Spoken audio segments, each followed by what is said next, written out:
Good morning, everyone. Welcome to day 4. This video is on pro rata of shares. It's on special demand by my student.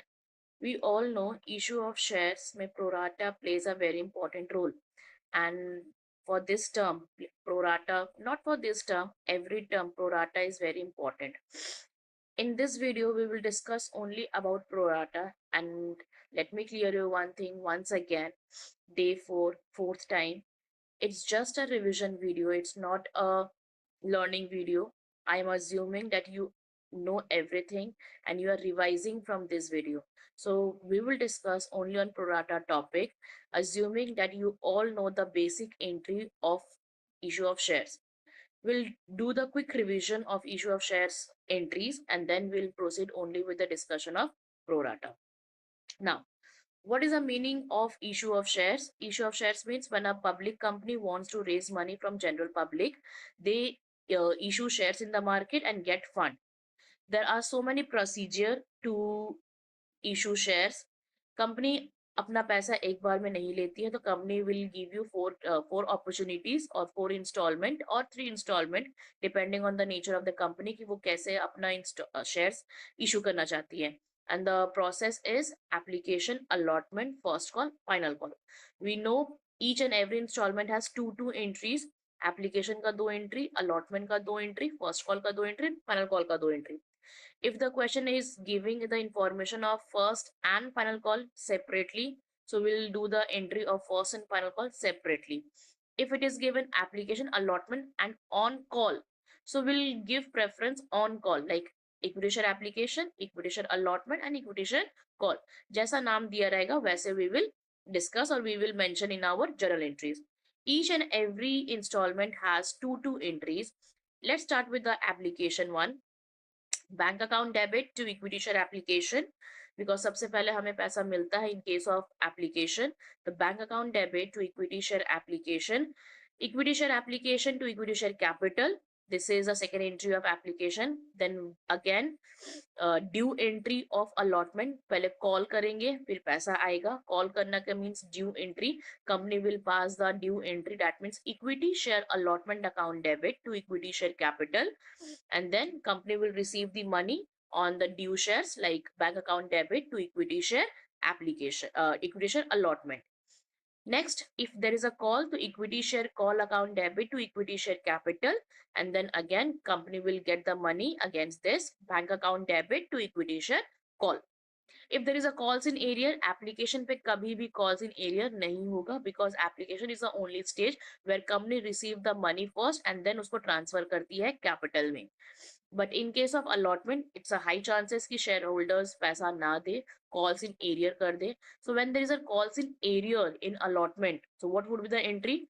First, the due entry will be equity share allotment account debit to equity share capital, and then bank account debit calls in area account debit to equity share allotment account. Similarly, जो allotment fail करेगा वो call भी fail करेगा. If in the question it is given fail to pay allotment money, it is assumed कि obviously जो allotment fail करेगा वो call भी fail करेगा. Until and unless it is not mentioned कि after allotment ही forfeiture हो गया. जब तक forfeiture के बारे में specifically mention ना किया जाए, we will not consider that. तो जो अलॉटमेंट फिल करेगा वो फाइनल कॉल भी फिल करेगा और कॉल भी फिल करेगा. So will pass the due entry equity share call account debit to equity share capital, and then bank account debit calls in arrear account debit to equity share call. So these are the basic entries of issue of shares. Now the pro rata. First of all, we all know what is the meaning of pro rata: over subscription. Let's understand this topic with the help of an example and then we'll proceed with the numerical. Okay. So, what is the meaning of the word pro rata? Pro rata means over subscription of shares. Suppose if a company issued 10,000 shares in the market, company ने 10,000 shares issue किया है market में, and company received an application money of 12,000 shares, तो company को extra shares कितना मिला है?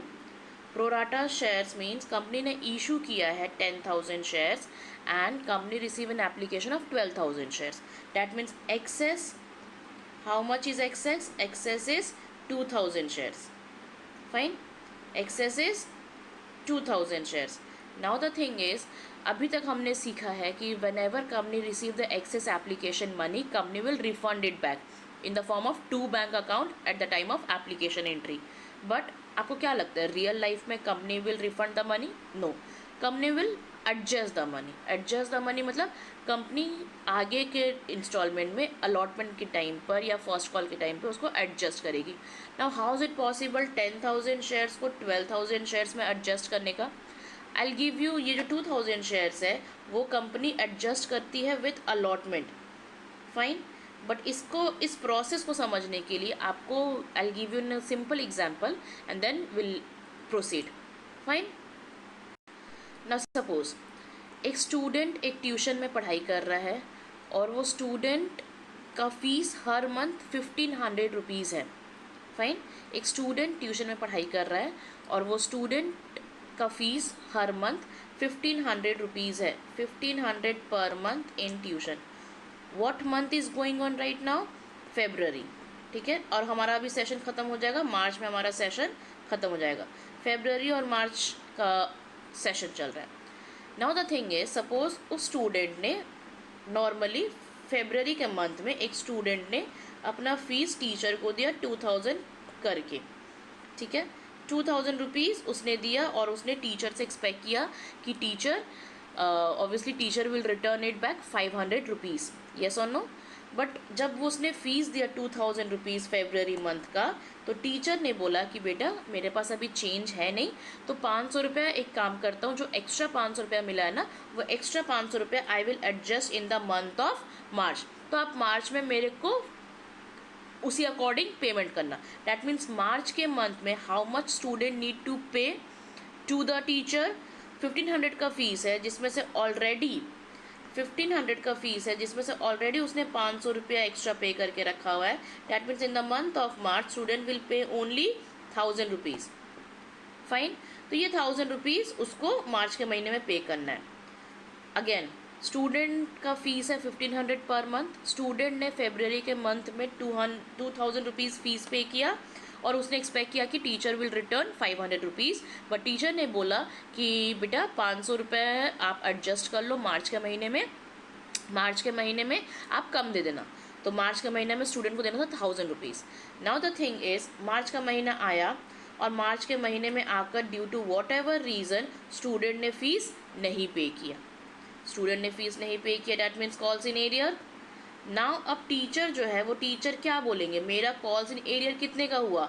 1,500 रुपये का हुआ कॉल्स इन एरियर, 500 का हुआ कि 1,000 रुपीज़ का हुआ? मेरा कॉल्स इन एरियर कौन सा अमाउंट का हुआ? यस करेक्ट, 1,000 रुपीज़ का हुआ.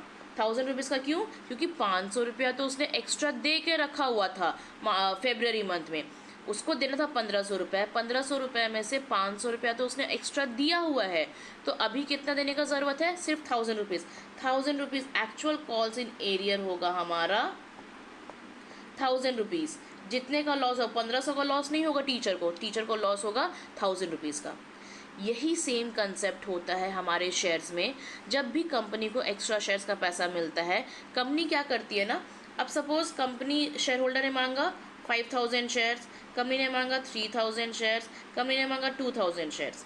तो कंपनी क्या करती है, कंपनी क्या करती है, ये जो 5,000 शेयर्स है, ये जो 3,000 शेयर्स है, ये जो 2,000 शेयर्स है, कंपनी क्या करती है, 5,000 जिसने मांगा है उसको 4,000 देगी, जिसने 3,000 मांगा है उसको 2,000 देगी, और जिसने 2,000 मांगा है उसको 1,000 रुपीज़ देगी. देखो यहाँ पे 10,000 हुआ, 10,000 का डिमांड था, बट कंपनी ने फुलफिल किया है अभी तक 7,000 रुपीज़. कंपनी और 3,000 रुपीज़ कंपनी एडजस्ट कर सकती है, हाँ या ना? डैट मीन्स बोलने का मतलब ये है, जिसने 5,000 रुपया मांगा उसको 4,000 मिला, जिसने 3,000 मांगा उसको 2,000 मिला, जिसने 2,000 मांगा उसको 1,000 मिला. डैट मीन जो जितना मांगेगा उससे उसको कम मिलेगा. And that concept is known as applied and allotted. That concept is known as applied and allotted. Share holders ने अप्लाई किया था 5,000 शेयर्स का, बट शेयर होल्डर को अलॉट हुआ 4,000 शेयर्स. शेयर होल्डर ने अप्लाई किया 3,000 शेयर्स का, बट शेयर होल्डर को अलॉट हुआ 2,000 शेयर्स. शेयर होल्डर ने अप्लाई किया 2000 शेयर्स का, शेयर होल्डर को अप्लाई हुआ 1000 शेयर्स। तो इससे एक चीज़ तो पता चल जाता है हमें, that applied is always greater than allotted, मतलब जितना आप मांगोगे हमेशा आपको उससे कम ही मिलेगा। क्लियर है ये? अब अगर कम मिलेगा तो एडजस्ट करने का जो टाइम है, कंपनी वैसे ही एप्लीकेशन पे जो एक्स्ट्रा मिला कंपनी उसको अलॉटमेंट में एडजस्ट करती है और अलॉटमेंट में उसको कम मिलेगा, ठीक, क्योंकि ऑलरेडी उसको एप्लीकेशन के टाइम पे मिल चुका है। अब ये इतना प्रोसेस याद करना, ये सब याद करना, उसका एक फॉर्मेट है, उसका एक स्टेप्स है। अगर आप टीएस ग्रेवाल या डीके गूगल को ओपन करके देखोगे तो वहाँ पे बहुत सारे वर्किंग नोट किए हुए हैं। डैट वर्किंग नोट तो माथे के ऊपर से है, अगर आप बिना समझे उसको पढ़ोगे। मैंने क्या किया है, उसी वर्किंग नोट का एक स्टेप्स बना दिया है, और वो स्टेप्स अगर आपको पूरा नहीं भी समझ में आ रहा है तो you can do in part, जिससे कि at least you can solve the MCQ part as well, because MCQ में कभी कभी आपको अप्लाइड और अलॉटेड निकालने भी बोलता है। तो अगर आपको अप्लाइड और अलॉटेड निकालने बोले तो एमसीक्यू से वो हमारा पार्ट खत्म हो जाएगा, क्योंकि right now it's on trending case studies question. तो केस स्टडीज क्वेश्चन में वो आपको स्टेप्स काम आएगा। If you want to copy this तो you can, otherwise we'll proceed with the steps of pro rata, जो कि important topic है हमारा। Okay, so these are the steps. First I'll suggest those who are watching video kindly take the screenshot of this step. This is step 1 or step 2. There are total 4 steps. So here I am showing right now step 1 and step 2. So kindly take the screenshot और copy it because it is very important. Screenshot लेने से नहीं होगा because on the basis of this step we are doing our sum. So this step सामने लिखा हुआ होना is very important. Kindly pause this video and copy it right now. Now the first step of prorata is, because sums को पढ़ के ये तो समझ में आ रहा है कि prorata है, तो प्रोराटा है तो obviously we need to follow the steps. तो स्टेप्स फॉलो करने के लिए द फर्स्ट स्टेप इज, देखो स्टेप 1 में you have 2 things, step A and B. Step 1 में we have 2 part, A and B. Now the thing is, इन दोनों में से कोई एक ही यूज़ आएगा सम्स में, या तो आपको अप्लाइड शेयर निकालना पड़ेगा या तो आपको अलॉटेड शेयर निकालना पड़ेगा। What is the first step? Total number of allotted shares. What is the first thing?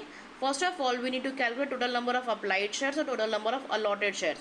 Suppose in the question it is given one shareholder who applied for 400 shares failed to pay allotment money.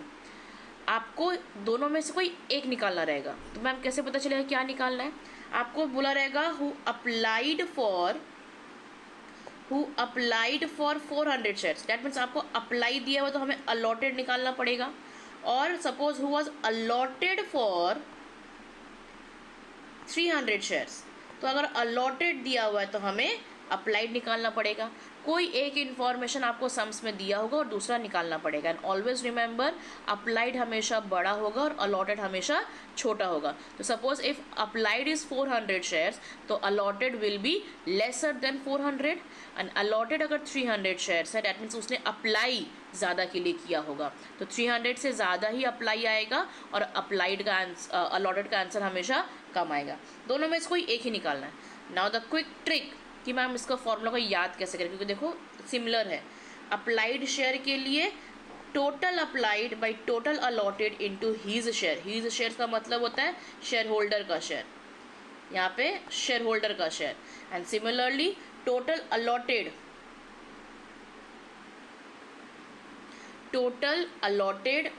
अगर allotted shares हमें निकालना है तो allotted share का formula है total allotted into his shares, total allotted by applied into his shares.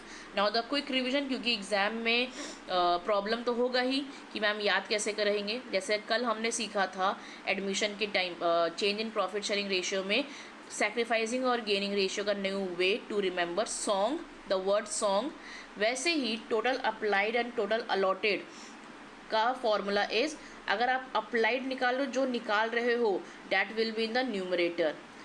अगर applied निकाल रहे हो तो applied by allotted into his shares, अगर अलॉटेड निकाल रहे हो तो allotted by applied into his shares. इससे इजी और कुछ नहीं हो सकता। If you are calculating applied, applied will be in the numerator and allotted will be in the denominator. And if you are calculating allotted, तो allotted will be the numerator and applied will be in the denominator. Fine. The first thing this. Then step 2, excess shares and excess amount paid by shareholder. तो suppose यहाँ पर आपका जैसे हमने सीखा था applied minus allotted. तो suppose अगर उसने मांगा था 500 शेयर्स बट उसको मिला 400 शेयर्स, तो 400 minus 500 minus 400 into this is my excess shares. कितना एक्स्ट्रा शेयर्स हुआ उसका शेयर्स हुआ एक्सेस 100 शेयर्स. उसने 100 शेयर्स का पैसा ज़्यादा दिया हुआ है. क्यों हम ये स्टेप में करवा रहे हैं? Because now case study is trending. This term in this exam case study एक आएगा along with 20 MCQ. You will expect obviously 26 question number या 25 क्वेश्चन नंबर में एक केस स्टडी टाइप क्वेश्चन. तो केस स्टडी टाइप क्वेश्चन आएगा तो आपको ये पता होना चाहिए कि एक्सेस शेयर्स का कितना है, एक्सेस अमाउंट कितना है. तो एक्सेस शेयर्स कितना, 500 मांगा 400 मिला, तो 100 शेयर्स ज़्यादा का पैसा उसने दिया हुआ है. अमाउंट कितना उसने पे किया हुआ है, obviously applied minus allotted into always with application money. Suppose 100 into 2 200 रुपया. This is in rupees, this is in shares. तो 200 रुपया उसने एक्स्ट्रा पे करके रखा हुआ है. फाइन. 200 रुपीज़ उसने एक्स्ट्रा पे किया हुआ है. पहले अभी स्टेप 2 तक ही समझते हैं. फाइन. और स्टेप 2 तक ही first will do the numerical on till step 2 तक. फाइन. चलिए प्रोसीड करते हैं. Okay, first of all you all copy step 2 and step 3. This is step 2, kindly take note. And this is step 3, calls in arrear by shareholder. This is step 3 and this is step 4. So kindly pause the video and take a note. Don't take screenshot, proper तरीके से लिखेंगे. This is step 4, this is step 3 and this is step 2, application money. Step 2 and step 1 तो you people have already copied. Okay, so we'll proceed with the numerical part and I assume कि आप लोगों ने note लिख लिया है, तो I will not show the notes. आप लोगों ने कॉपी में नोट्स लिखा है तो you people will refer your notes and उसके साथ ही हम लोग ये सम्स करेंगे. प्रोराटा में only important part is working note because entries will remain same at the and. Entries में कोई चेंजेस नहीं होगा. फेल करेगा पैसा मिलेगा वो वही entry same. Bank account debit, calls in account debit, everything is same, but the only thing is working note. तो first of all we need to understand कि वर्किंग नोट वो जो MCQ के लिए इम्पॉर्टेंट है, जो नॉर्मली आपको एक मार्क्स दिला सकता है पार्ट मार्किंग और स्टेप मार्किंग, तो दैट इज़ इम्पॉर्टेंट. आइए. X Limited issued 20,000 shares of ₹10 each payable as 4 on application, 3 on allotment and balance on call. 10 रुपये का शेयर में अगर 4 रुपये एप्लीकेशन पे मिल रहा है, 3 रुपये अलॉटमेंट में मिल रहा है, तो obviously the balance will be 4 + 3 7 and 10 - 7 is 3. तो कॉल में कितना है 3 रुपीज़. फाइन. नाउ ये है this is a case, this is a question and इसी के बेसिस पे विल डू 3 केसेस. तो case number 1, company received application on 25,000 shares. Company ने इशू कितना किया था, कंपनी ने इशू किया था 20,000 शेयर्स, बट कंपनी को पैसा मिला 25,000 शेयर्स का. कितना शेयर्स का ज़्यादा एक्स्ट्रा मिला, 5,000 शेयर्स का एक्स्ट्रा पैसा मिला.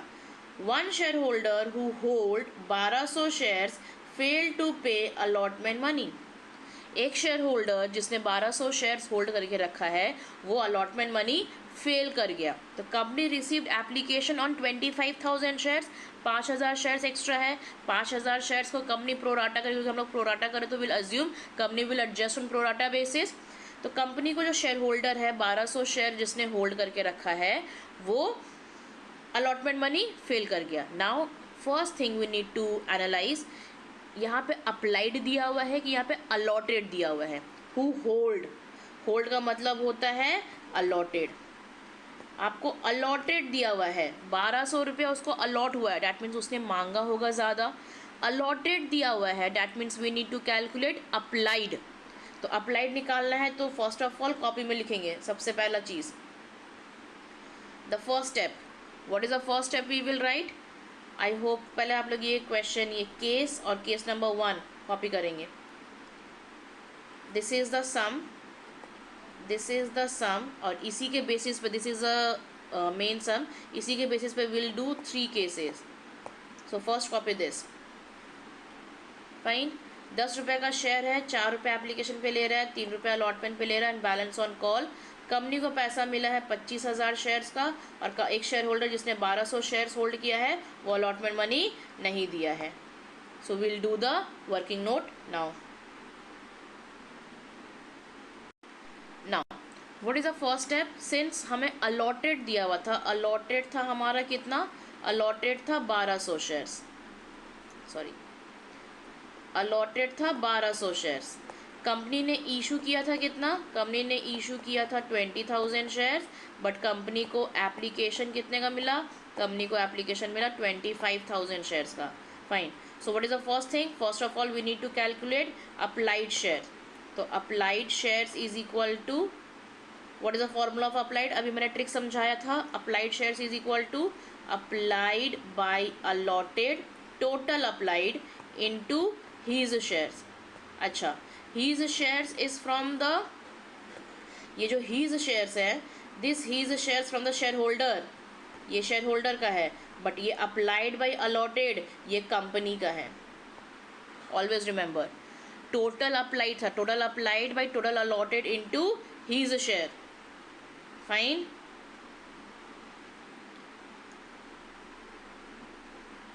सो नाउ टोटल अप्लाइड, अप्लाइड मतलब लोगों ने कितना एप्लीकेशन का पैसा मांगा. टोटल एप्लीकेशन था हमारा 25,000. टोटल अलॉट कर सकता है, अलॉट का मतलब कंपनी कितना इशू किया था, कंपनी जितना इशू किया था कंपनी उतना ही मैक्सिमम अलॉट कर सकता है.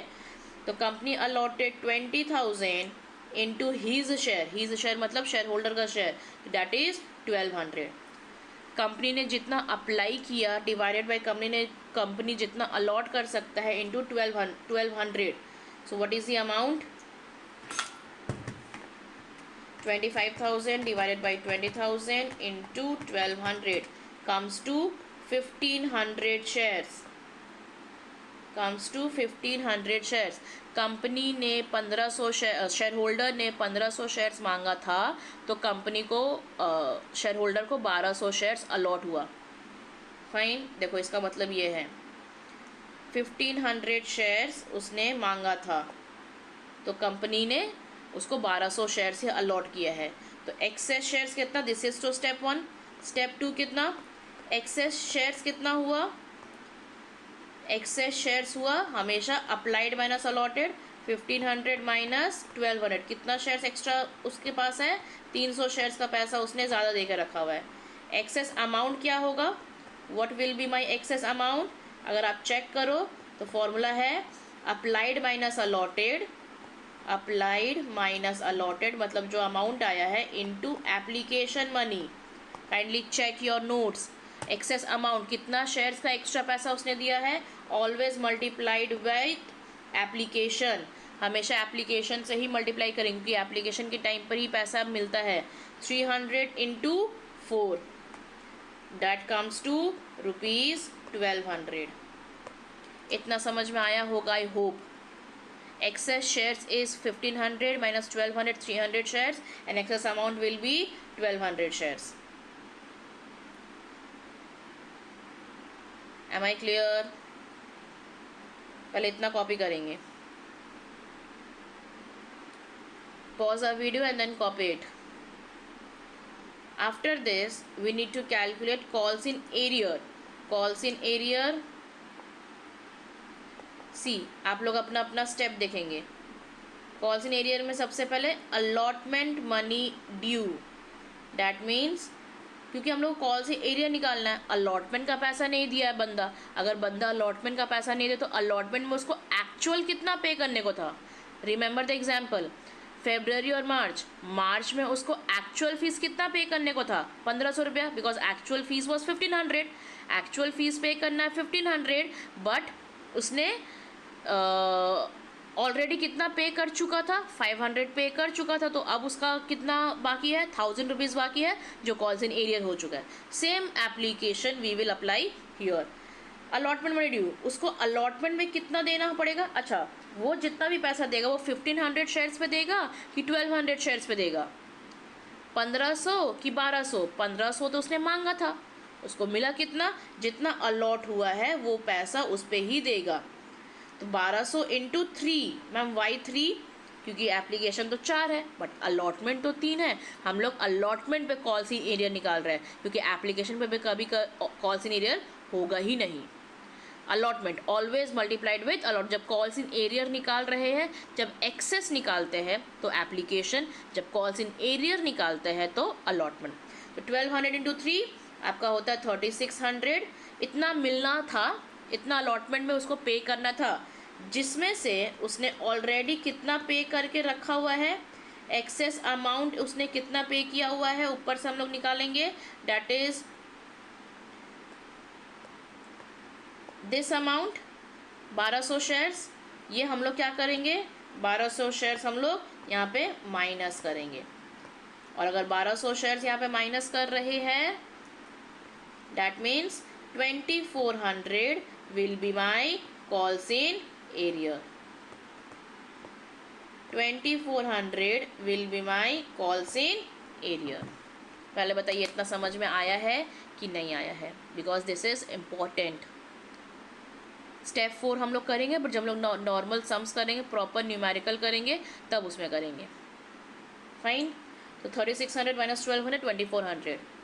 दिस इज कॉल्स, यही है प्रोराटा. बस यही 4 स्टेप, यही 3 स्टेप, इसी को करना है. इसी को समझने में स्टूडेंट नहीं समझ पाते हैं. बस यही 3 स्टेप है और कुछ नहीं है. And process everything is same in all the case. अभी हम लोग 3 केस करेंगे तो 3 केस में process is same. Kindly copy it. Now same numerical with case 2. This is my story. The same numerical with case 2. What is my case 2? Company ने issue किया वही same 20,000 shares of ₹10 each. But what is my case 2? First copy the question. This is my case 2. Company received application on 25,000 shares. One shareholder who applied for 800 shares. See, यहाँ पे applied आपको दे दिया है. That means applied दिया है तो we need to calculate allotted. आपको एक चीज़ दिया रहेगा, दूसरा निकालना पड़ेगा. Who applied for 800 shares fail to pay allotment money. तो fail to pay allotment money, आइए करते हैं. कंपनी को 25,000 शेयर्स का पैसा मिला. कंपनी ने अप्लाई किया था 800 शेयर्स, बट उसको निकालते हैं अलॉट कितना हुआ और कितना नहीं. कम. सो कंपनी ने अप्लाई किया था 800 शेयर्स का, कंपनी को इशू मिला 20,000 शेयर्स का, रिसीव्ड हुआ उसको 25,000 shares. The same formula we will apply. The first step, applied दिया तो we need to calculate allotted. तो अलॉटेड का फॉर्मूला क्या होगा, total allotted by applied into his share. Total allotted by applied into his share. तो what is my total allotted. Total allotted मतलब company कितना allot कर सकता है मैक्सिमम. कंपनी अलॉट कर सकता है ओनली 20,000, बट कंपनी को पैसा कितने का मिला था, 25,000 का. इनटू हीज शेयर्स का मतलब 800 रुपया. तो 20,000 divided by 25,000 into 800. Since you people are in CBSE तो कैसे करेंगे, 2 0 यहाँ से काटेंगे, 0 0 यहाँ से काटेंगे, 5 5 25, 5 4 20, 0 0, 5 8 40 एंड 640 शेयर्स. देखो I have not use calculator, मेरे को भी कैलकुलेशंस आते हैं. तो 640 shares.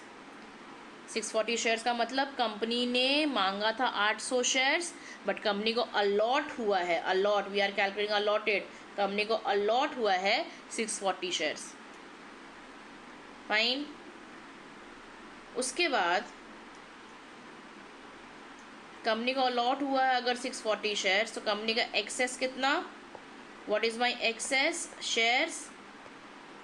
Excess shares is 800 minus 640 comes to 160 shares. And excess amount excess amount will be 160 into application money, which is by 4. That comes to rupees 640. Am I clear? ये हो गया excess amount. अब अगर excess amount है तो हम लोग क्या निकालेंगे अब? Calls in arrear. That means उसने 640 रुपये एक्स्ट्रा पे करके रखा हुआ है जो कि अलॉटमेंट के टाइम पे वो नहीं देगा. आइए, ड्यू. अलॉटमेंट पे ड्यू कितना, उसको कितना पे करना चाहिए? Obviously he will pay on 640 shares. 640 into 3, तो 640 इंटू 3 1920. लास्ट वाले सम्स में भी हमने अलॉटेड, जितना उसको अलॉट हुआ है उस पे ही करेंगे. तो 640 इंटू 3 माइनस एक्सेस, उसने एक्सेस जितना भी पे करके रखा हुआ है. तो एक्सेस अमाउंट कितना है हमारा? 640 शेयर्स. तो 1920 minus 640 comes to 1280. This is my calls in area. This is my calls in area. Am I clear?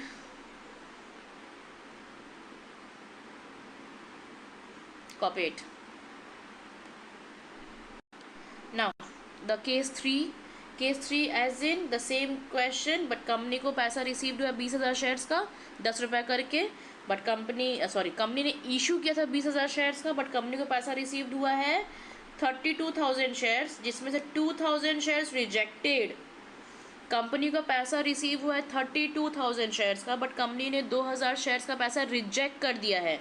And balance adjusted on pro rata basis. बाकी को एडजस्ट प्रोराटा बेसिस पे किया है. One share holder who applied for 600 shares fail to pay allotment money. Mark it as important. जिसमें आपको ये भी बोलेगा बेटा दिस इज एप्लीकेशन, उसमें से इतना रिजेक्ट कर दिया, बाकी के साथ प्रोराटा खेला. तो उसको कैसे करेंगे? ऑलवेज रिमेंबर, जो रिजेक्ट हो गया उसको रिजेक्ट करेंगे. जो बैलेंस बचा 32,000 में से 32,000 माइनस 2,000, जो 30,000 बचा 30,000 के साथ we will play pro rata. That means 30,000 is my excess चीज़. मतलब कंपनी को पैसा रिसीव हुआ 30,000 शेयर्स का और 20,000 ही अलॉट कर सकता है. So we will play with 20 का 30, 20 का 30. 20 अलॉट किए हैं और 30 अप्लाई हो गया है. Ma'am why not 32? बिकॉज 32 में 2,000 रिजेक्ट हो चुका है. आइए विल प्रोसीड. आई थिंक आपने केस 3 कॉपी कर लिया होगा.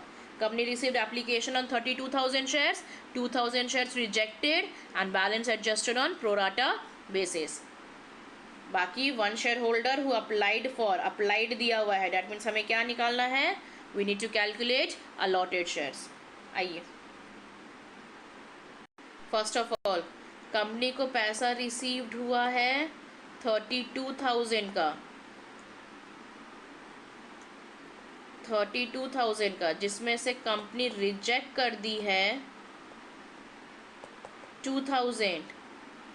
ये अमाउंट हमारा बैंक अकाउंट में जाएगा, टू बैंक अकाउंट बोलकर रिफंड वाला सेक्शन में. 30,000 इज माई एक्चुअल थिंग और इसके साथ ये है मेरा application. This is my application. Now the first thing, वहाँ पे हमें अप्लाइड दिया हुआ था, अप्लाइड ऑन 600 शेयर्स. तो हमें क्या निकालना पड़ेगा? अलॉटेड शेयर्स निकालना पड़ेगा. अलॉटेड कितना होगा? What is the formula for allotted? Allotted by applied into his shares. Allotted by applied into his shares. Allotted कितना? अलॉटेड है हमारा, कितना हम अलॉट कर सकते हैं मैक्सिमम? कंपनी अलॉट कर सकती है 20,000. अप्लाइड कितना हुआ था? 30,000, not 25,000, not 32,000. Into his shares. His shares का मतलब 600. तो 20,000 divided by 30,000 into 600 comes to 400. देखो 20 कटे, 20 कटे, 3 2 तो 2 2 4, 400 शेयर्स. दैट मीन्स कंपनी ने मांगा तो था 600 शेयर्स, बट कंपनी को अलॉट हुआ है कितना? कंपनी को अलॉट हुआ है सिर्फ 400 shares. Am I clear? Company ने मांगा तो था 600 शेयर्स, बट कंपनी को अलॉट हुआ है सिर्फ 400 शेयर्स। आइए नेक्स्ट। उसके बाद क्या निकालेंगे? What is my excess shares? The excess shares will be 600 minus 400 is equal to 200 shares. Excess amount will be 200 shares into application rupees 800. 800 रुपया कंपनी को ज़्यादा मिला हुआ है, तो calls in arrear will be, calls in arrear कितना होगा? Due amount, allotment कितना वो पे करेगा? ऑब्वियसली 400 पे वो पे करेगा। 400 इंटू 3 कितना? 1200। एक्सेस कितना मिला हुआ है ऊपर? 800। तो 1200 minus 800, 400 will be my calls in arrear. 400 will be my calls in area. I hope this is very much clear to all of you. Now we'll do the quick thing. एक चीज़ I want to discuss here that ये जो प्रोडाटा तो सीख लिए, but कभी कभी CBSE हम लोग के साथ खेल देता है। क्या खेलता है? अभी कल ही हम लोग सैम्पल पेपर सॉल्व कर रहे थे, तो उस सैम्पल पेपर में मैंने देखा कंपनी ने पूरा proper pro rata category 1, category 2, situation 1, situation 2 को देकर बड़ा अच्छा समझ दिया है। एट दी एंड सम्स तो प्रोराटा का है, बट उसमें ये सारे स्टेप्स लगेंगे ही नहीं। क्यों नहीं लगेंगे? Because it is not possible, not possible as in कि ज़रूरी नहीं है, इट इज़ नॉट मैंडेटरी कि दिस, अगर प्रोराटा का क्वेश्चन है तो all this steps will apply in all the cases. No, this working note is applicable when the sums will fulfill two condition. जब हमारा सम्स दो बेसिक कंडीशन को fulfil करेगा तो ही ये प्रोराटा का चीज़ प्रॉपर जो स्टेप्स है, स्टेप 1, स्टेप 2, स्टेप 3, वो चीज़ होगा, अदरवाइज नहीं होगा। Ma'am what are those two things? The basic condition is, kindly write, the basic condition is, पहला ऑब्वियसली प्रोराटा क्वेश्चन पढ़ के समझ में आना चाहिए कि एक्सेस शेयर्स मिला है और वो एडजस्ट हो रहा है अलॉटमेंट के साथ। And second, share holder have to pay in allotment. Share holder को अलॉटमेंट में ही फेल करना होगा।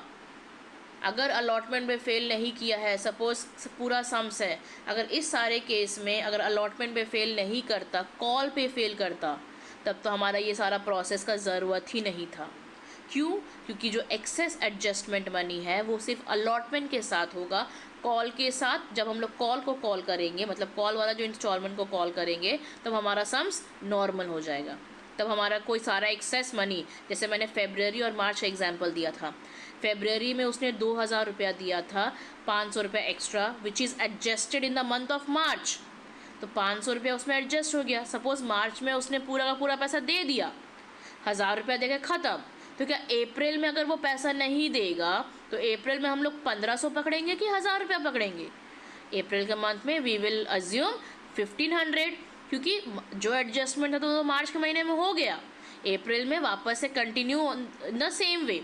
सिमिलरली हियर एप्लीकेशन के टाइम पे जो एक्स्ट्रा पैसा मिला था वो अलॉटमेंट में ही, जो एक्स्ट्रा पैसा मिला था वो अलॉटमेंट में ही हम लोगों को देना होगा, एडजस्ट करना होगा। बाकी हमारा जो चीज़ है वो हम लोग अगर कॉल पे फेल कर रहा है तो normal entry, normal question, normal everything.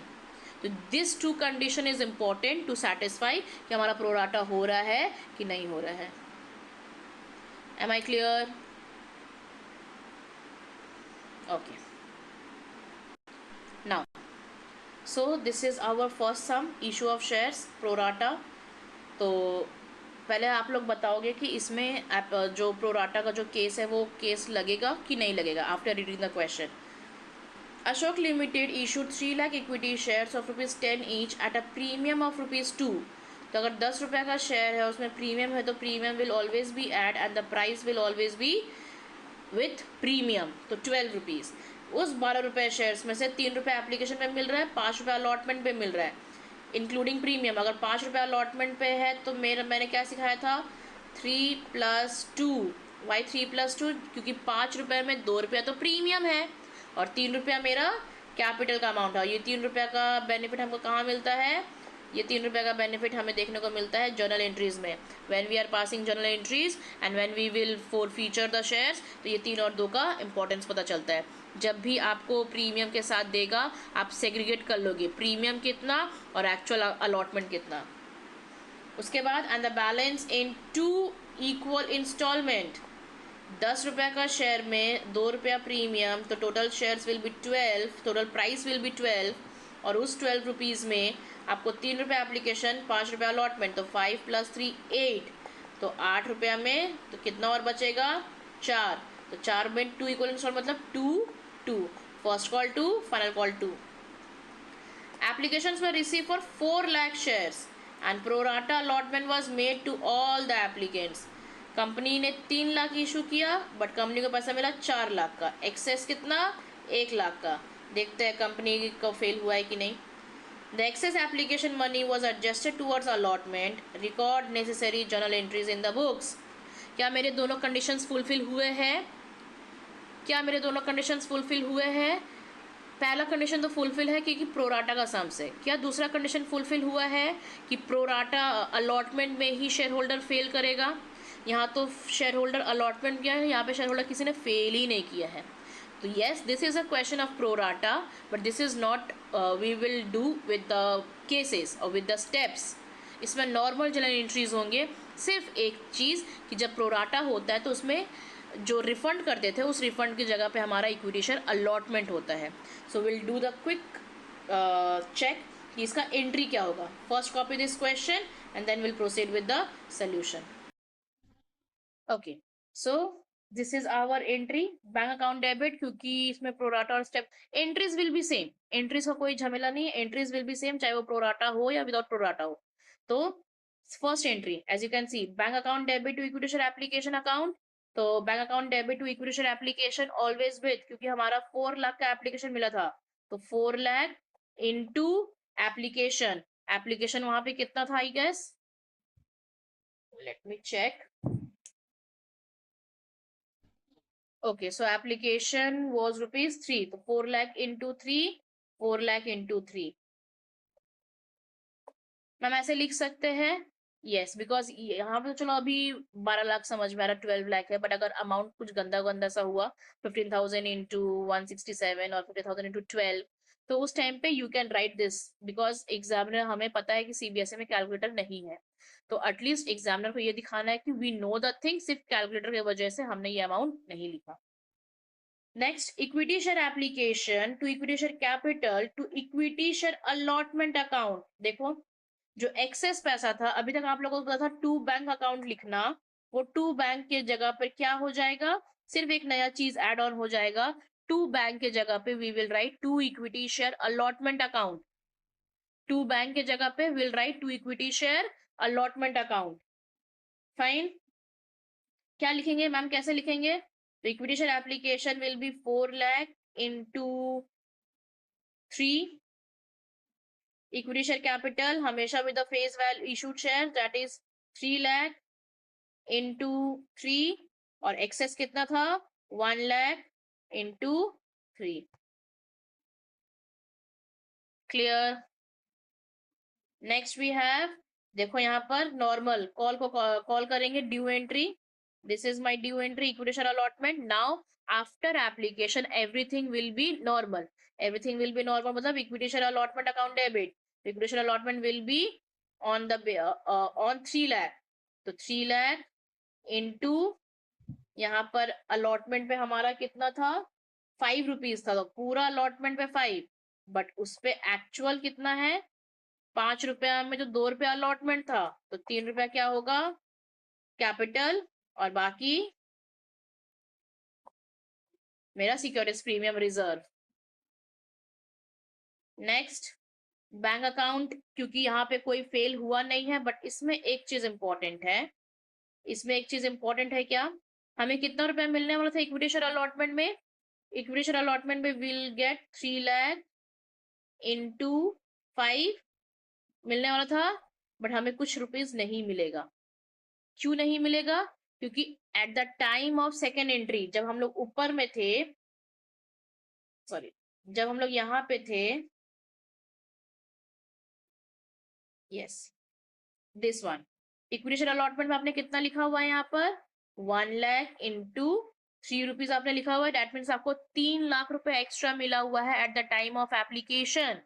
तो at the time of allotment ये 3 लाख रुपया आपको एक्स्ट्रा वापस अलॉटमेंट के टाइम पे नहीं मिलेगा। तो जब अलॉटमेंट के टाइम पे नहीं मिलेगा, यहाँ पे आपको एक्चुअल कितना मिलने वाला था? यहाँ पर आपको एक्चुअल मिलने वाला था 3 लाख इंटू 5, जिसमें से हम लोग वो 3 लाख माइनस कर देंगे। That means 3 lakh into 5 15 lakh रुपया मिलने वाला था। 15 लाख में 3 लाख मेरे को ऑलरेडी मिल चुका, तो अब मेरे को कितना मिलेगा? 12 lakh. 12 lakh, 3 lakh into 5 minus 3 lakh, 12 lakh.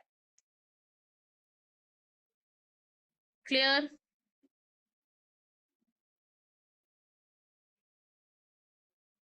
This is important. दो चीज, प्रोराटा में 2 इक्विटी शेयर अलॉटमेंट होगा, एक जिसमें हम लोग एक्सेस वाला शेयर्स का अमाउंट लिखेंगे, और दूसरा जब फेल नहीं हो रहा है, जब नॉर्मल एंट्री है bank account debit to equity share allotment, तो इट विल बी जितना अमाउंट मिलना चाहिए उसमें से हम लोग ये वाला एक्स्ट्रा जो अमाउंट है वो माइनस कर देंगे, तो 12 lakh. After this the everything will be same. देखो मैंने ड्यू एंट्री पास किया है, equity share first call to equity share capital with the same 3 lakh into 2, क्योंकि balance into equal instalment same 3 lakh into 2, इसमें भी 3 लाख इंटू 2, और इसमें भी 3 lakh into 2। Everything will be based on 3 lakh. Understood? Now question number 2, quickly. Question number 2 में भी पढ़ के देखेंगे कि हमारा वो चीज़ हो रहा है, मतलब लाइक एडजस्टमेंट हो रहा है, प्रोराटा का स्टेप्स करने का ज़रूरत है कि नहीं है, विल सी। तो क्वेश्चन नंबर 2 में Ashok limited issued 3 lakh equity share, same है, premium of ₹2, 3 application, 5 allotment and the balance in 2 equal instalment. Application मिला 4 लाख का and pro rata made to all the applicants. The excess application money was adjusted towards allotment. Mukesh, who was allotted 800 shares, failed to pay both the calls and his shares were forfeited. Pass necessary journal entries. Now, क्या इसमें हमको pro rata तो सम को दिख रहा है, क्या हमको स्टेप्स करने का ज़रूरत है? इसमें हमें स्टेप्स करने का ज़रूरत नहीं है। क्यों? क्योंकि हमारा प्रोराटा का सम्स तो है, वी हैव प्रोराटा का question, but we don't have arrear in allotment. हमारा एरियर अलॉटमेंट में नहीं है, तो एरियर अगर अलॉटमेंट में नहीं है तो इसमें प्रोराटा नहीं लगेगा, मतलब क्वेश्चन इज नॉर्मल। अभी तक हम लोग जैसे करते हुए आए थे पूरा सेम इसमें। Bank account debit to equity share application 4 lakh into 3 equity share application, तो first 4 entries will be same. First 4 entries, that means application and allotment का entries will be same, fine, with the same 12 lakh करके allotment का। But जब when we will do the fifth entry भी same. Sixth entry में जब हम लोग आएंगे, जब दैट मीन्स हमें जब पैसा मिलेगा कॉल का, तो उसमें हम लोग लिखेंगे what we will write, the entry will be bank account debit calls in arrear account debit to equity share first call, to equity share first call. कैसे करेंगे? और जब भी एरियर होगा तो will start writing from the end. कितना shares का पैसा मिलने वाला था? 3 लाख इंटू 2, 6 लाख रुपीज़ मिलने वाला था, जिसमें से अब कितना नहीं मिलेगा? 800 शेयर्स का पैसा नहीं मिलेगा। डैट मीन 1600 रुपया नहीं मिलेगा। जब 3 लाख में से 800 शेयर्स का पैसा नहीं मिला, तो मेरे को कितना शेयर्स का पैसा मिल गया? 2,99,200 into 2, और you can simply do 6 lakh minus 1600 रुपया। आप दोनों कर सकते हो, या तो शेयर्स को माइनस कर दो या तो अमाउंट को माइनस करके बैठा सकते हो। चलो अमाउंट को माइनस करते हैं। 6 लाख माइनस 1600 विल बी 598,400, और when you will see 2,99,200 into 2, so you get the same answer. 2 2s are 4, 9 2s are 18, 1, 9 2s are 18, 19, 1, 2 2s are 4 and 5, तो you will get the same answer. तो या तो आपको 6 lakh minus 1600 कर दो, इजी, या तो आप 3 लाख माइनस 800 रुपया कर दो, same. This is for the first call. फिर फाइनल कॉल पे जो फर्स्ट कॉल नहीं देगा वो फाइनल कॉल भी नहीं देगा, फाइनल कॉल को कॉल करेंगे, that means 7th entry, and 8th entry will B, what will be my 8th entry? 8th entry will be same, bank account debit, calls in area account debit to equity share second call। तो क्या होगा, कितना shares का पैसा मिलने वाला था, 3 lakh shares का पैसा मिलने वाला था, 6 लाख सेम, जिसमें से 200 शेयर्स का पैसा नहीं मिला, सॉरी 800 शेयर्स का पैसा नहीं मिला, and then 598,400, fine, this is second call. But बोला ही शेयर्स वर फोरफीटेड, फोरफीटेड मतलब तो हमारा ये forfeiture equity share capital account debit. Now the $1,000,000 question, those who know me, जिन्होंने मेरे से पढ़ा है, they know what is the $1,000,000 question. Forfeiture में सिक्योरिटीज प्रीमियम डेबिट कब होता है, when securities premium will be debited in case of forfeiture, securities premium will be debited only when shareholder fail to pay premium money. Securities premium तभी debit होगा जब share holder premium का पैसा नहीं देगा। यहाँ पे तो प्रीमियम का पैसा दे के रखा हुआ है, तो यहाँ पर हमारा नहीं होगा। तो 2 calls in arrear to share forfeiture।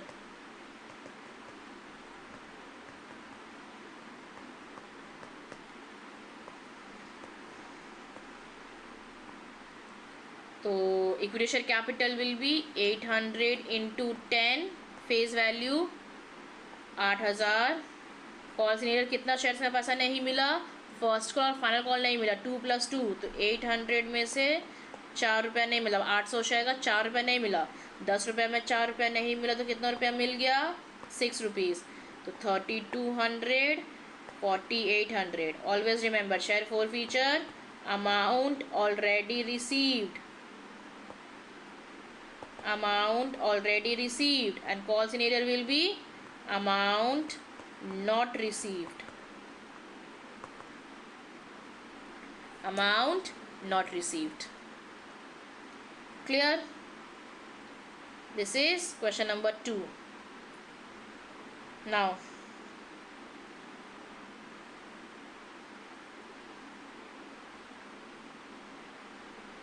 question number 3, जो कि हमारा एक्चुअल में केस स्टडीज़ है, एक्चुअल में हमारा क्वेश्चन है। आइए, Ashok limited issued 3 lakh equity shares of ₹10 each, premium of ₹2, 3 application, 5 allotment, and the balance in 2 equal instalment. Fine, applications were receive for 4 lakh shares and pro rata allotment was made to the applicants. The excess application money was adjusted towards allotment. Mukesh, who was allotted 900 shares, failed to pay allotment money and call money। दिख रहा है? First, copy the question or screenshot the question, and his shares were forfeited। अब यहाँ पे क्या हमको steps करना होगा, क्या हमें यहाँ पे steps करना होगा, क्या हमारा दोनों कंडीशन फुलफिल हो रहा है, प्रोराटा का क्वेश्चन भी है और शेयर होल्डर अलॉटमेंट पे फेल भी कर रहा है। That means this is actually prorata, और इसमें हम लोग को प्रॉपर सम्स करना पड़ेगा। तो kindly copy the question so that we'll proceed।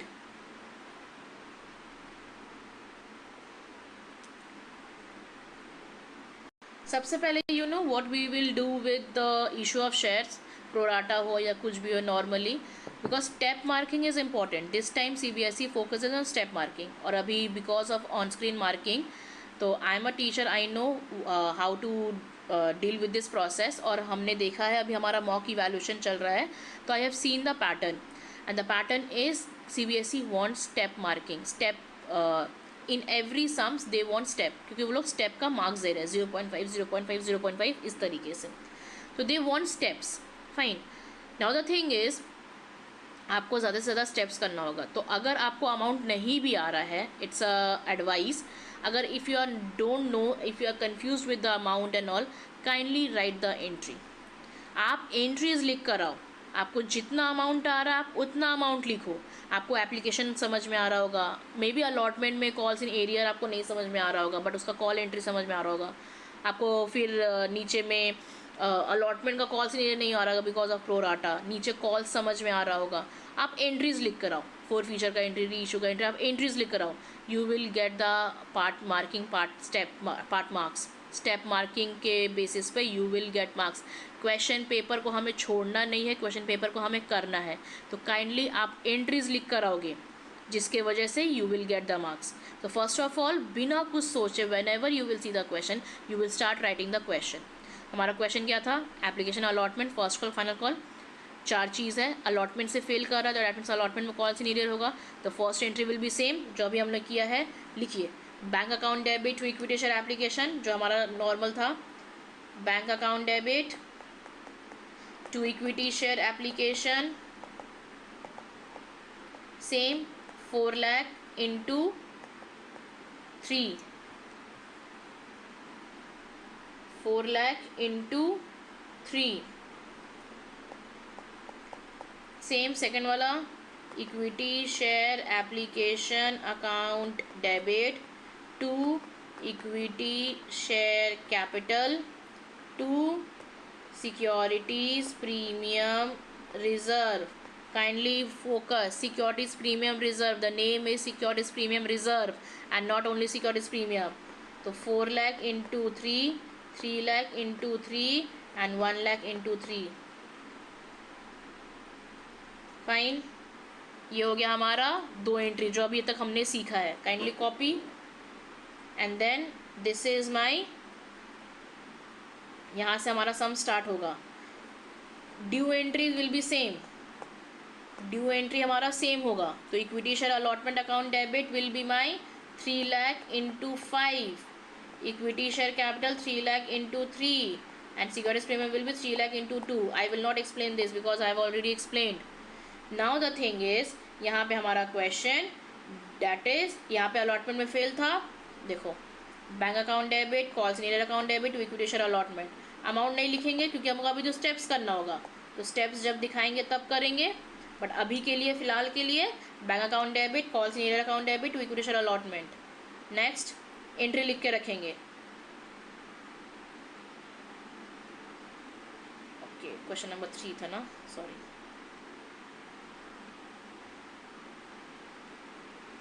This is question number 3।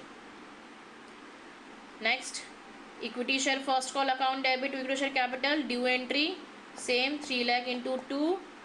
अब जो अलॉटमेंट फेल करेगा वो कॉल्स इन एरियर फेल करेगा, तो वही 3 लाख इंटू 2। आपका कॉल्स इन एरियर होगा जितना अलॉटेड था, आई थिंक 900 शेयर्स था ना, अलॉटेड 900 शेयर्स, तो यहाँ पर होगा आपका 900 शेयर्स, तो 900 इंटू 2, तो हम लोग निकालेंगे वहाँ पर कितना होगा कितना नहीं। फाइन, अच्छा ये 1800 होगा, ये 6 लाख होगा, तो 6 लाख माइनस 1800। आप ये तो अमाउंट लिख ही सकते हैं, ये अमाउंट तो लिख ही सकते हैं। उसके बाद second call see, equity share second call to equity share capital, normal same, वही 3 लाख इंटू 2, वहीं पे सेम 3 लाख इंटू 2, 900 इंटू 2, तो difference amount 2,99,000।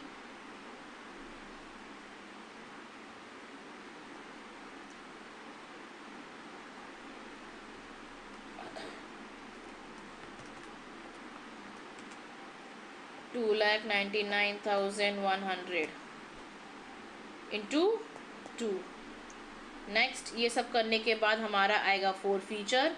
This is the entry of four feature.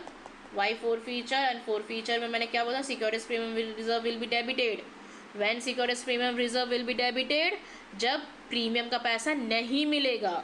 यहाँ पे प्रीमियम का पैसा नहीं मिला है तो ये क्या होगा, इसका एंट्री लिखेंगे, इसका अमाउंट भी चेंज होगा, इसका अमाउंट भी हम लोग को निकालना पड़ेगा। इसका अमाउंट क्या होगा वो अब लोग निकालेंगे। तो अब इतना एंट्री लिखने के बाद इसका री इशू एंट्री दिख रहा है, दिस इज री इशू, क्योंकि री इशू भी हुआ था। Bank account debit, share forfeiture account debit, equity share capital, and reissue का दो एंट्री होता है, share forfeiture to capital reserve. Fine. अब हम लोग इसमें करेंगे हमारा वर्किंग नोट, जो वर्किंग नोट हमने सीखा अभी। Okay, so now this is a process.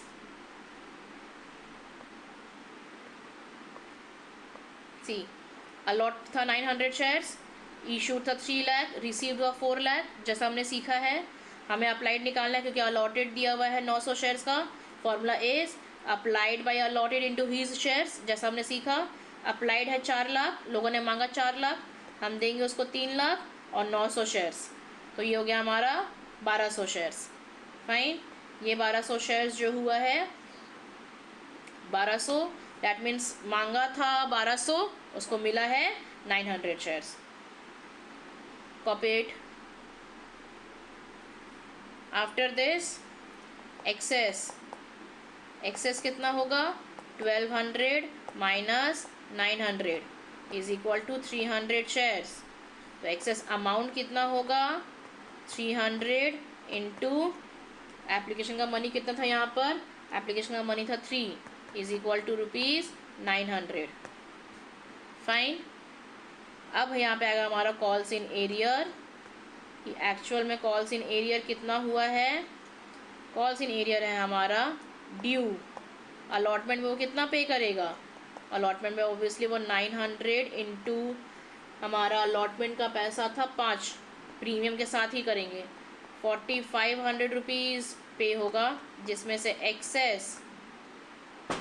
Access कितना था, 900 शेयर्स एक्सेस है हमारा, तो 4500 minus 900 comes to 3600 shares, sorry 3600 है, ये हमारा क्या हो गया, कॉल्स इन एरियर।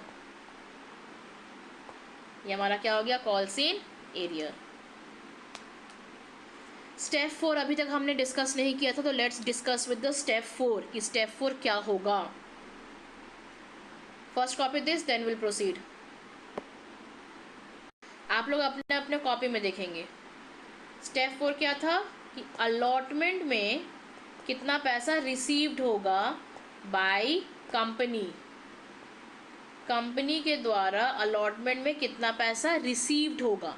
ठीक है, तो उसका पहला स्टेप क्या था, due amount, due amount of company, मतलब टोटल कंपनी के पॉइंट ऑफ व्यू से, ना कि शेयर होल्डर के पॉइंट ऑफ व्यू से। कंपनी को कितना मिलने वाला था, 3 lakh into 5, that means 15 lakh रुपया। 15 लाख रुपया में से कंपनी को ऑलरेडी एक्सेस कितना मिला हुआ है, excess amount at the time of application. Eight the time of application का मतलब हम लोग अभी तक तो सेम सम्स करते हुए आ रहे हैं। कंपनी को पैसा मिला था 4 लाख शेयर्स का, बट कंपनी अलॉट कर सकती है सिर्फ 3 लाख शेयर्स, है ना। कंपनी को पैसा मिला था 4 लाख शेयर्स का, बट कंपनी अलॉट कर सकती है सिर्फ 3 लाख शेयर्स। याद करो, आप लोग जाओ पीछे क्वेश्चन में, आप लोग जाओ वहाँ पर सेकेंड एंट्री में आपने क्या लिखा हुआ है, equity share application account debit to equity share capital to equity share allotment. ठीक है, वही एक्सेस अमाउंट है वहाँ पर। तो वहाँ पे जो अमाउंट लिखोगे वो अमाउंट यहाँ पे माइनस होगा। जो अमाउंट इक्विटी, जो सेकेंड एंट्री में टू इक्विटी शेयर अलॉटमेंट आपने लिखा है, वो अमाउंट यहाँ पर माइनस होगा। माइनस होगा तो आपका वहाँ पे अमाउंट आप लिखोगे 1 lakh into 3, that means 3 lakh rupees. तो 15 लाख माइनस 3 लाख 12 लाख रुपीज़, क्योंकि कंपनी को 1 लाख एक्स्ट्रा शेयर्स का पैसा मिला था, वो 1 लाख इंटू 3 एप्लीकेशन, तो वो माइनस होगा। और उसके बाद माइनस होगा कॉल्स इन एरियर, जो ऑलरेडी एडवांस में दे चुके पैसा उस टाइम पर, एप्लीकेशन टाइम पर, वो तो नहीं मिलेगा। प्लस और क्या नहीं मिलेगा कॉल्स इन एरियर के नाम पर, कॉल सीनियर के नाम पे मेरे को 3600 रुपीज़ और नहीं मिलेगा, 3600 रुपीज़ और नहीं मिलेगा। तो 12 लाख माइनस 3600 कम्स टू 1196400, ये जाएगा मेरा बैंक अकाउंट में, और 3600 रुपया जाएगा मेरा कॉल्स इन एरियर में। 3600 will go to calls in arrear और बैंक में जाएगा 1196400। This is step 4। इसको कॉपी करेंगे और इसको कैसे सम्स में पुट करते हैं वो सीखेंगे।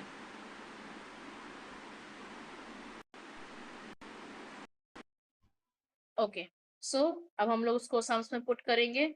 Equity share allotment, the first two entries तो सेम है, bank account debit to equity share application 4 lakh into 3, 4 lakh into 3, then equity share application 4 lakh into 3, equity share capital 3 lakh into 3 and equity share allotment 1 lakh into 3, वो हो गया। अब equity share allotment, इसका call करने का भी एंट्री सेम जो हमने सीखा है वही होगा, that is 3 lakh into 5, 3 lakh into 3 and 3 lakh into 2। Main चीज है हमारा calls in arrear account, bank account, जो अभी हमने सीखा। बैंक अकाउंट में कितना होगा 1196400, कॉल्स इन एरियर था हमारा 3600 और इन दोनों को ऐड करके आता हमारा 12 लाख। जब कॉल्स इन एरियर होगा प्रोराटा का तो इस तरीके से पहले बैंक में लिखेंगे अमाउंट, फिर कॉल्स इन एरियर में लिखेंगे, फिर इक्विटी शेयर अलॉटमेंट में लिखेंगे। Fine. After this, equity share first call will be same, that means 3 lakh into 2। फिर यहाँ पर वही 3 lakh into 2, कॉल्स नहीं मिला 900 into 2, तो कितना मिल गया 299100 into 2। नेक्स्ट, अगर आपको समझो खाली सिर्फ pro rata is on this, pro rata is on this, सिर्फ इसका, बाकी आगे पीछे ये सेम एवरीथिंग इज सेम। तो अगर if you are not comfortable और एक दिन में तो ऑब्वियसली क्या ही समझ में आएगा, बट इन केस अगर समझ में आ गया वेल एंड गुड, अगर नहीं समझ में आया है उतना प्रेशर लेने का जरूरत नहीं है, सीबीएसई ने स्टेप मार्किंग दिया है तो आप पूरा एंट्री लिखोगे, ऊपर नीचे का पूरा एंट्री लिखोगे विद द अमाउंट, क्योंकि अमाउंट सीखा हमने, ये अकेला 1.5 नंबर का होता है बस, प्रोराटा 1.5 नंबर का होता है। ठीक है, वर्किंग नोट तो हम लोग करते हैं अपने लिए, बट ये 1.5 मार्क्स का होता है। आपको 6 में से you will get, out of 6 you will get 4.5, which is not bad. अगर आपको कुछ नहीं आता फिर भी आपने कुछ किया है तो 4.5 स्टेप मार्क में आपको मिल जाएगा। बाकी का ऊपर नीचे का अमाउंट आप मत लिखो, आप एंट्री लिखो, आप ये लिखो, बाकी आप कॉल से नहीं, वो सब नहीं लिखोगे, नहीं लिखोगे तो भी आपको मार्क्स मिलेगा। Equity share first call account debit will be same, equity ये हो गया bank account debit. Final call में आते हैं, same amount same process, 3 lakh into 2, इसमें भी 2,99,100 into 2, 900 into 2 and 3 lakh into 2। Main question है ये, जब हमारा फोर फीचर होता है प्रोराटा केस में तो थोड़ा सा इजी हो जाता है।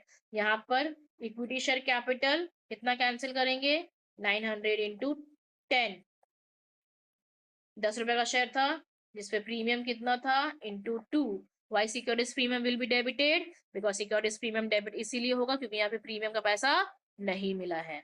And then calls in arrear, in case of forfeiture pro rata के केस में तो हमें जितना भी है वो ऐड करके लिखेंगे, अलॉटमेंट का पैसा, फर्स्ट कॉल का पैसा और फाइनल कॉल का पैसा, तीनों का पैसा को ऐड करके लिखेंगे। अलॉटमेंट था मेरा 3600 रुपया, फर्स्ट कॉल था हमारा 1800 रुपया और फाइनल कॉल था हमारा 1800 रुपया। तो ये तीनों को ऐड करके हम लोग कॉल्स इन एरियर में डालेंगे, तो 3600 प्लस 1800 प्लस 1800 कम्स टू 7200।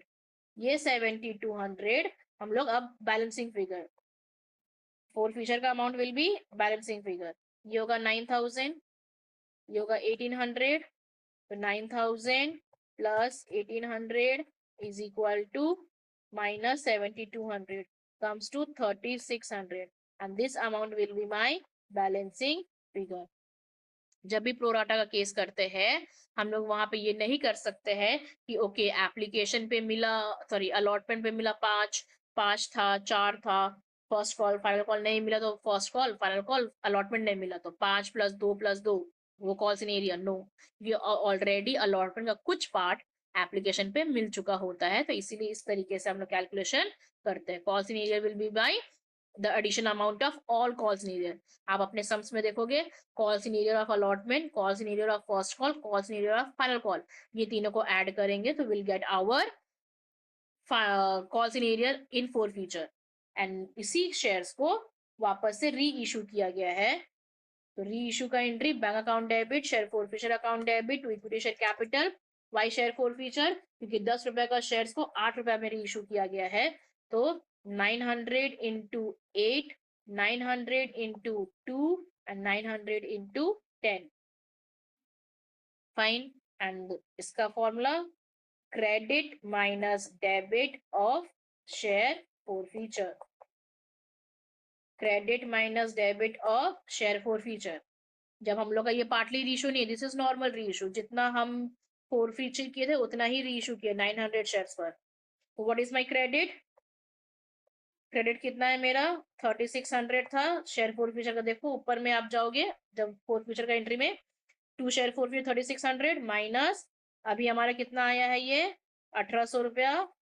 तो 3600 minus 1800 comes to 1800. This will be my capital reserve. I hope आप लोगों को प्रोराटा समझ में आया होगा. I have more two sums for practice. I just show you. See question number 4. तो kindly take a screenshot of question number 4 and try to make it. Fine. Question number 4 बनाएंगे. Then we have two basic entries of forfeiture and reissue for the practice, because एक 3 to 4 marks का forfeiture reissue you can expect. तो kindly take a screenshot of this question number 5 and question number 6. ये आप लोग सिर्फ forfeiture, इसमें सिर्फ 3 ही entries होंगे और 3 एंट्रीज को करना होगा. एंड द लास्ट दिस, ये CBSE 2020 में आया हुआ क्वेश्चन है and this is important.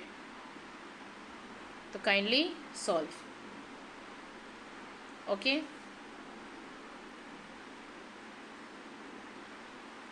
So that's all for the today.